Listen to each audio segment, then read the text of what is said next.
রাজশাহীতে 2 বছরের শিশু 30 থেকে 35 ফুট গভীর গর্তে ফায়ার সার্ভিস অক্সিজেন দিচ্ছে। রাজশাহীর আনোয়ারে গতকাল পূর্বপাড়ায় একটি পরিত্যক্ত গভীর নলকূপের গর্তে পড়ে গেছে মাত্র 2 বছরের শিশু সাজিদ। 24 ঘন্টা পেরিয়ে গেলেও তাকে উদ্ধার করা যায়নি।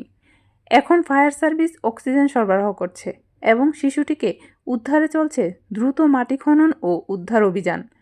বুধবার বিকেল থেকে উদ্ধারের কাজ চলছে। ফায়ার সার্ভিসের 3টি ইউনিট, মেডিকেল টিম ও স্থানীয় প্রশাসন উদ্ধার অভিযান চালিয়ে যাচ্ছে। শিশুটিকে জীবিত উদ্ধারের চেষ্টা চালিয়ে যাচ্ছে ফায়ার সার্ভিসের সদস্যরা। 2 বছরের ছোট্ট সাজিদ এখনও 35 ফুট গভীরে, নিঃশ্বাসহীন অন্ধকারে। 35 ফুট মানে কি জানেন? প্রায় 3 তলা বিল্ডিংয়ের সমান গভীরতা। ভাবুন তো, 2 বছরের একটি শিশু যদি 3 তলার ছাদ থেকে নিচে পড়ে তাহলে কি হয়? কল্পনা করতেই শরীরে শিউরে উঠে, দম বন্ধ হয়ে আসে। জানা যায় মায়ের সাথে যাচ্ছিল সাজিদ। জমিতে পানির সেচের কাজের ব্যবহার করার জন্য নলকূপ স্থাপন করার জন্য এই কূপটি খনন করা হয়েছিল, কিন্তু পানি না আসার কারণে নলকূপ স্থাপন করা হয়নি।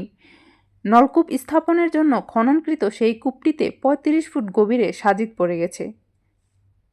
এক্সকেভেটর দিয়ে মাটি খনন করে সাজিদকে উদ্ধারের কাজ চলছে। গ্রামবাসী, উৎসুক জনতা সবাই অধীর আগ্রহ নিয়ে সেখানে ভিড় জমাচ্ছে।